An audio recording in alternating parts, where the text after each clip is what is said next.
अमेरिकी राष्ट्रपति Donald Trump ने बर्बरता की तमाम हदों को पार कर दिया है और वो कह रहे हैं कि मैं ईरान को एक रात में बर्बाद कर दूंगा। ईरान ने कहा आजमा कर तो देखो, उसका ऐसा जवाब दिया जाएगा जिसकी तुम कल्पना भी नहीं कर सकते। हर मासूम बच्चे की मौत का हिसाब होगा, हर यूनिवर्सिटी जिसे तुमने तबाह किया है उसका हम हिसाब लेंगे। मगर सबसे पहले दोस्तों मैं चाहूंगा कि आप इस समय पर गौर कीजिए। आज शाम 8 बजे ईस्टर्न टाइम यानी कि भारतीय समय के मुताबिक बुधवार कल सुबह 5:30 बजे। अब आप कहेंगे कि मैं इस वक्त की चर्चा क्यों कर रहा हूं, क्योंकि भारतीय समय के मुताबिक वेडनेसडे बुधवार कल सुबह 5:30 बजे ट्रंप की डेडलाइन खत्म हो रही है और ट्रंप ने कहा है कि 5:30 बजे के बाद हम ईरान पर ऐसा कहर बरपाएंगे कि उनकी आने वाली कई पीढ़ियां याद रखेंगे। बकौल डोनाल्ड ट्रंप हम उनके बच्चों, औरतों सबको बर्बाद कर देंगे, क्योंकि उन्होंने कहा है कि वहां के सिविलियन टारगेट्स भी, नागरिक ठिकाने भी हमारे निशाने पर रहेंगे। इंसानियत बर्बरता की तमाम हदों को यह शख्स पार कर रहा है दोस्तों, मगर दुनिया में इसको लेकर गंभीर चर्चा नहीं हो रही है। संयुक्त राष्ट्र को, इंटरनेशनल क्रिमिनल कोर्ट को, इन तमाम संस्थाओं को आड़े हाथों लेना चाहिए डोनाल्ड ट्रंप को, क्योंकि जो डोनाल्ड ट्रंप और नेतन्याहू कर रहे हैं या करने वाले हैं, ये दोनों युद्ध अपराध हैं। सबसे पहले दोस्तों मैं आपको बतलाना चाहता हूं इन्होंने क्या तबाही मचाई है। आपकी स्क्रीन पर इस वीडियो को देखिए। यह वीडियो जो है एक social media handle x user ने पेश किया है। यह है शरीफ यूनिवर्सिटी, ईरान की शरीफ यूनिवर्सिटी। वहां का एक टॉप इंजीनियरिंग कॉलेज है जो दुनिया के टॉप 100 ग्लोबल कॉलेजेस में आता है। इससे अमेरिका ने तबाह कर दिया है। तबाही का मंजर देखिए साहब। मैं फिर आपसे कह रहा हूं इसकी जवाबदेही किसकी है? आप कॉलेजेस को बर्बाद कर रहे हैं, आप ईरान की पीढ़ियों को बर्बाद कर देना चाहते हैं, उनकी सोच को बर्बाद कर देना चाहते हैं। आपको अंदाजा है कि डोनाल्ड ट्रंप और नेतन्याहू कितना खतरनाक खेल खेल रहे हैं। दोस्तों मैं आपको बतलाना चाहता हूं कि ईरान के विदेश मंत्री अब्बास अरागची ने 2 तस्वीरें पेश की हैं जो कि शरीफ यूनिवर्सिटी की हैं। बकौल अब्बास अरागची, तुमने हमारे टॉप कॉलेज को बर्बाद कर दिया जो दुनिया के टॉप 100 कॉलेजेस में आता था, इसका हिसाब होगा। अब्बास अरागची क्या कहते हैं मैं आपको पढ़ के सुनाना चाहता हूं। इस्राएल अमेरिका के हमलावरों ने ईरान के MIT टॉप टेक्निकल यूनिवर्सिटी पर बमबारी की। यह पहले से दूसरे यूनिवर्सिटी पर हुए हमलों के बाद हुआ है। लगभग 1400 साल पहले प्रॉफिट मोहम्मद ने कहा था कि अगर इल्म, ज्ञान बहुत दूर यानी कि सितारों का एक समूह में भी हो तब भी ईरान के लोग उससे हासिल कर लेंगे। हमलावर अब हमारी ताकत देखेंगे। गौर फरमाइए यहां पर क्या कह रहे हैं अब्बास अरागची कि प्रॉफिट मोहम्मद ने कहा था कि अगर सितारों के एक समूह में भी ज्ञान का भंडार होगा तो फारसी लोग उसे वहां से भी ले आएंगे, और डोनाल्ड ट्रंप ने इसे तबाह कर दिया है। सबसे पहले आपको सुनाना चाहता हूं जब डोनाल्ड ट्रंप से पूछा गया कि क्या आप सिविलियन टारगेट्स पर भी हमला करेंगे यानी नागरिक ठिकानों पर, बगैर पलक झपके डोनाल्ड ट्रंप कहते हैं हां मैं करूंगा। इस आदमी पर कंट्रोल किसका है बताइए साहब। दुनिया एक बहुत नाजुक मोड़ पर है। यहां पर एक व्यक्ति का मानसिक संतुलन ही नहीं बिगड़ा हुआ है, इसकी क्रूरता सामने आ रही है। The evil face of Donald Trump. सुनिए ये व्यक्ति क्या कह रहा है। You said that very little is off limits in Iran as far as targeting, including power plants, bridges. You've mentioned those. Very little is off limits. Are there certain kinds of civilian targets, though? I'm thinking schools I don't want to tell you hospitals that. you I don't want to tell you that. that. We have a plan because of the power of our military, where every bridge in Iran will be decimated by 12 o'clock tomorrow night, where every power plant in Iran will be out of business, burning, exploding, and never to be used again. I mean, complete demolition by 12 o'clock. And it'll happen over a period of 4 hours if we wanted to. We don't want that to happen. We may even get involved with helping them rebuild their nation. And you know what? If that's the case, the last thing we want to do is start with power plants, which are among the most expensive thing, and bridges. You saw the bridge. The bridge went. We were very close to a deal. And then I got a call from Mr. Witkoff, Mr. Kushner, and JD saying, I think they're breaking the deal. I said, tell them that's okay. Don't worry about it. but tell them to look out their window and watch. And within 45 minutes, I gave the order to knock out the biggest bridge. I gave the order, knock out the biggest bridge in, I believe, the Middle East, but the biggest bridge in Iran. बर्बरता की तमाम हदों को पार किया जा रहा है दोस्तों। अल जजीरा के एक पत्रकार हैं, उन्होंने कहा है कि मेरा एक बहुत ही खूबसूरत गांव है नकवारा, और नकवारा को इजरायली ऑक्यूपेशनल फोर्सेस ने तबाह कर दिया। मैं चाहूंगा आप उस वीडियो को देखिए। एक धमाके में इजरायली ऑक्यूपेशनल फोर्स ने पूरे गांव को तबाह कर दिया। इसलिए मैं कह रहा हूं दोस्तों, ये जो बर्बरता है ना, इसने तमाम हदों को पार कर दिया। देखिए नकवारा, पूरे गांव को एक धमाके में इजरायल ने उड़ा दिया। देखा जाए।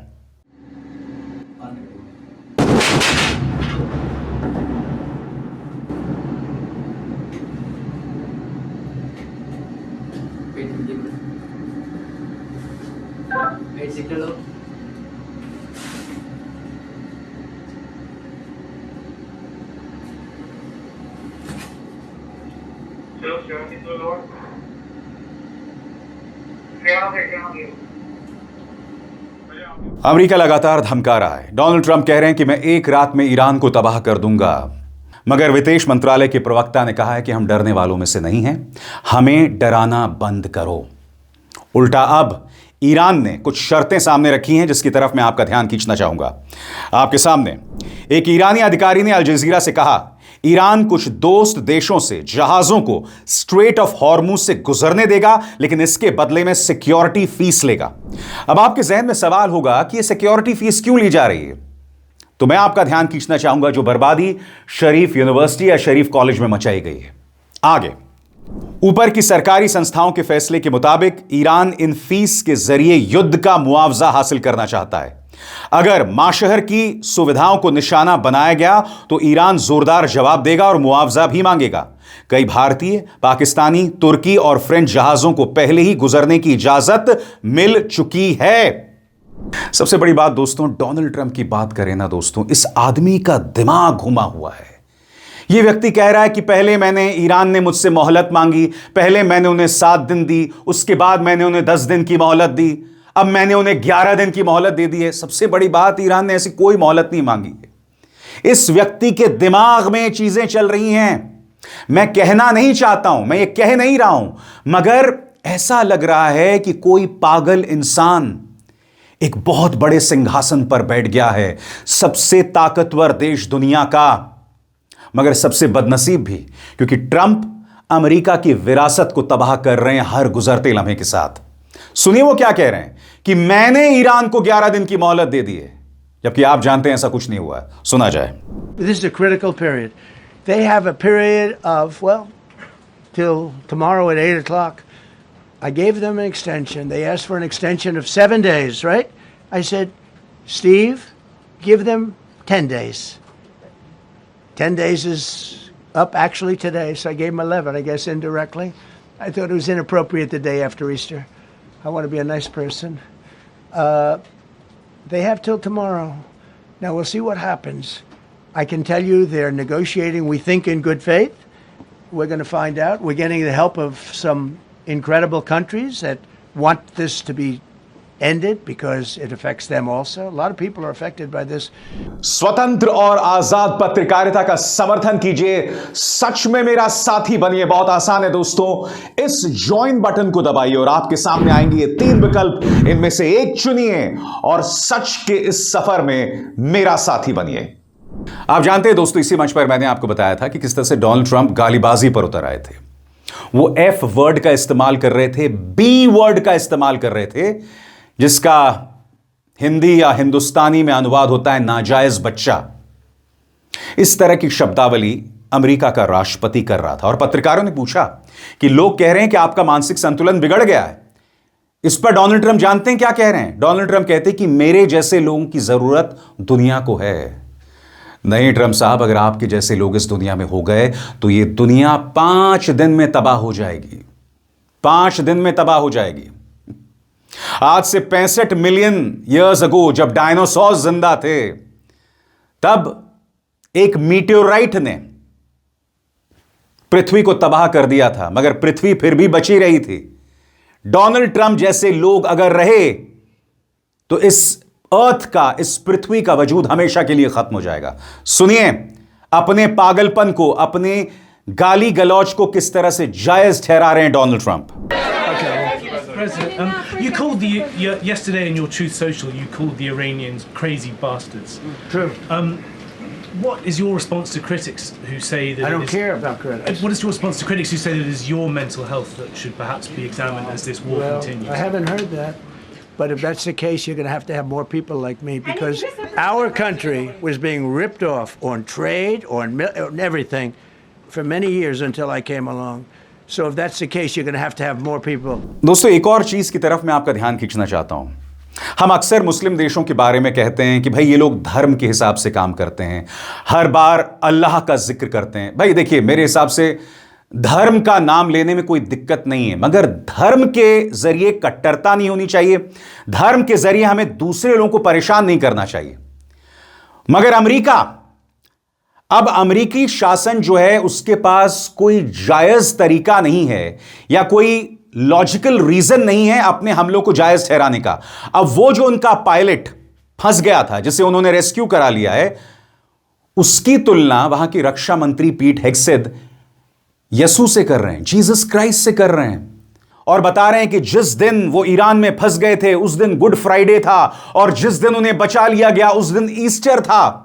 देख रहे हैं आप किस तरह से धार्मिक प्रतीकों का इस्तेमाल आ रहा है। सुनिए पीट हेग्सेथ क्या कह रहे हैं। One downed airman evaded capture for more than a day, scaling rugged ridges while hunted by the enemy. When he was finally able to activate his emergency transponder, his first message was simple and it was powerful. He sent a message, God is good. In that moment of isolation and danger, his faith and fighting spirit shone through. You see, shot down on a Friday, Good Friday, hidden in a cave, a crevice, all of Saturday, and rescued on Sunday. Flown out of Iran as the sun was rising on Easter Sunday. A pilot reborn, all home and accounted for, a nation rejoicing. God is good. कुछ देर पहले मैंने आपको बताया था कि Donald Trump ने कहा था कि हम एक रात में ईरान पर कब्जा कर सकते हैं और एक रात में हम ईरान को तबाह कर सकते हैं। ईरान ने कहा है कि हम 6000 साल पुरानी सभ्यता हैं और तुम एक 250 साल पुराना देश। 6000 साल पहले तुम गुफाओं में रह रहे थे और तब हम आधुनिक विज्ञान की बात कर रहे थे। मैं चाहूंगा डोनाल्ड ट्रंप ने जो धमकी दी है उसे आप सुने। Today to celebrate the success of one of the largest, most complex, most harrowing combat searches. I guess you would call it a search and rescue mission ever attempted by the military. Generally, when planes are knocked down in war, especially when you're fighting a strong group, an evil group, you can't really do this because you send in 200 men to pick up one. And it's something that's usually not attempted as much as you want to attempt. And bad things happen to that one or two. And in this case, we did two, and it might not have been attempted before. But we did. And we had great talent, but we got a little luck too, I would say. And we were helped by a lot of people, a lot of great people. And it was an honor to be involved with it. It's very historic. This is a rescue that's very historic. It'll go down in the books. Late Thursday night, an American F-15 fighter jet went down deep inside enemy territory in Iran while participating in Operation Epic Fury, where we're doing unbelievably well, well at a level that nobody's ever seen before. The entire country can be taken out in one night, and that night might be tomorrow night. Both members of the crew ejected from the aircraft and landed alive. On Iranian soil, I immediately was asked to make a decision. I ordered the U.S. Armed Forces to do whatever was necessary to bring our brave warriors back home. A risky decision, because we could have ended up with 100 dead as opposed to 1 or 2. It's a hard decision to make. और जैसे मैंने कहा दोस्तों, लगातार इनकी बर्बरता सामने आ रही है। मैं आपको सुनाना चाहूंगा, संयुक्त राष्ट्र में जो इजरायली एम्बेसडर हैं वो कह रहे हैं कि हमें नागरिकों को मारने का पूरा अधिकार है। मैं आपको बतलाना चाहता हूं, यहां पर ये हैं डैनी डैनन। उन्होंने कहा we have legitimacy to target civilian targets in Iran, यानी कि हमारे पास ये पूरा अधिकार है, लीगल अधिकार है कि हम वहां के सिविलियन टारगेट्स को निशाना बना सके।